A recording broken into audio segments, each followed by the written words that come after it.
It is likely that you will be able to tell that I am feeling a bit frantic today. And there are good reasons. It has been an incredibly busy couple of weeks here. Several projects that I'm trying to bring together, not all of them for something that works to put on in video.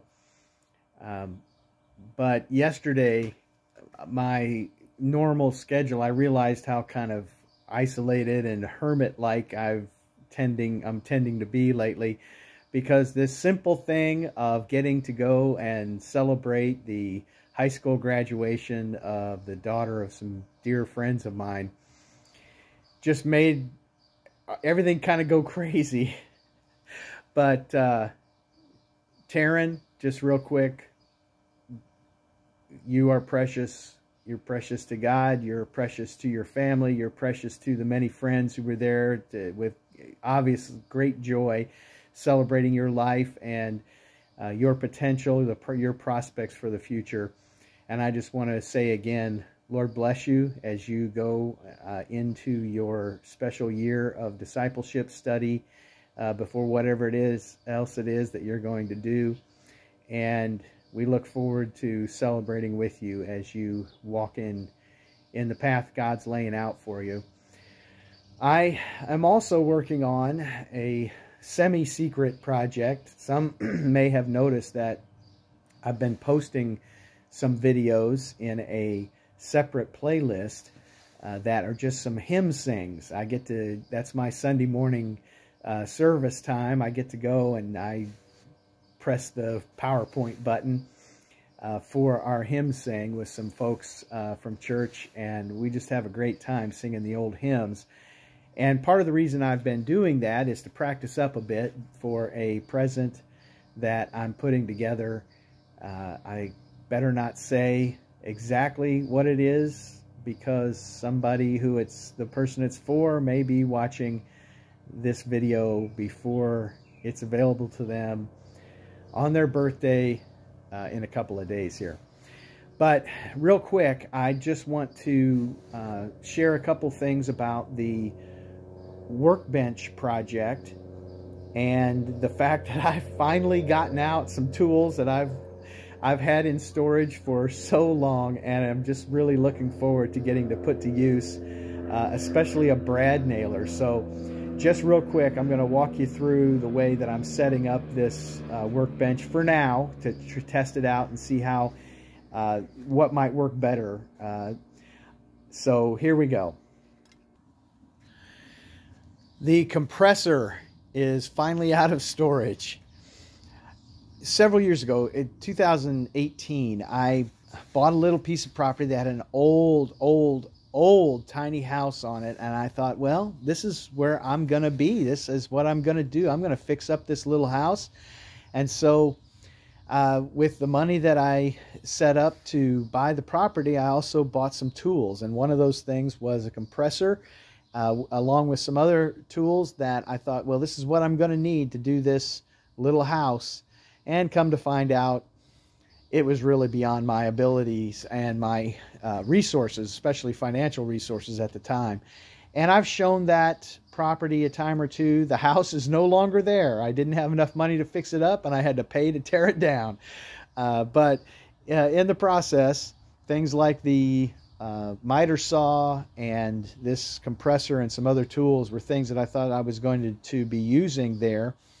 And so, unfortunately, they've just been kind of unused all this time, and now I'm getting to set this up.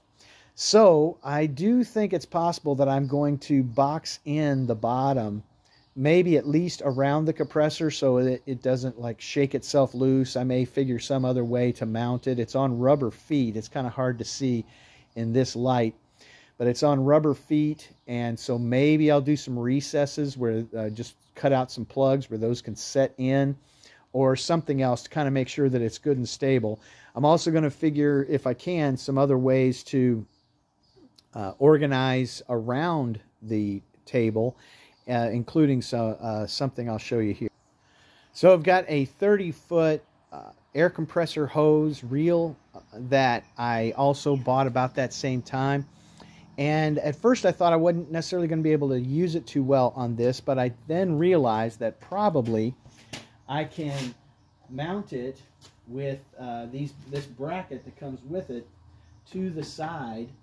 And I tried it out yesterday, and I think it's going to work to mount it right here and then have it handy for use.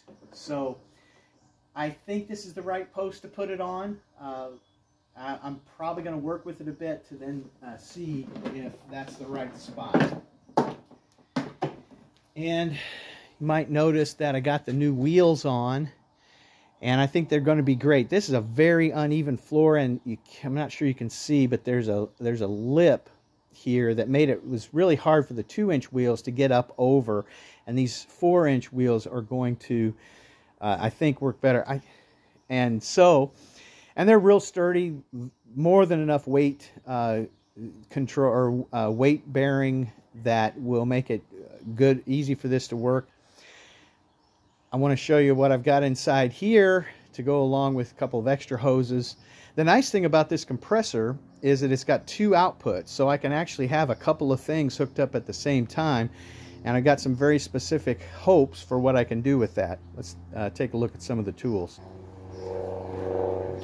I got this relatively inexpensive but pretty thorough set of compressor tools. The one thing I'm really hoping is I might be able to fix up a sander attachment for this to do some really high-speed sanding, especially for what I would like to do is really flatten out this table. So I'll see. I'm going to carry this piece into Harbor Freight one day and see if they can help me kind of rig something up. But got a good set of things here, but the more important thing is what I have in the rolling cart here on the bottom. Okay, maybe the light's a little better here. I've got a compressor tool, air pressure tester that is very, very needed for me to be able to check the air pressure in the truck tires on a regular basis, because I think I've been running low for quite a while. But here's the rest of what I've got. Once again, shout out Jason Crocker, Crocker Life, the Shoot Dang Ranch.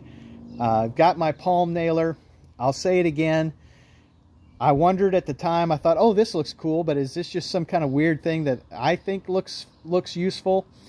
When I saw Jason Crocker using this on building the tiny house there on the ranch, I felt like a genius, because I'd had this for years, and boy, does this thing work. He put it to good use, and I'm looking forward to using it too.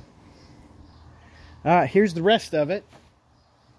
Here's the main piece that I'm really excited to be able to start working with again. It's a brad nailer that's going to run off this compressor. I've got another project, another cornhole board set project to do for my oldest daughter and her husband, and really excited about being able to get this out and use it for that, as opposed to just using screws, which are great, of course, but the brad nailer I think is going to make a much nicer finish to it.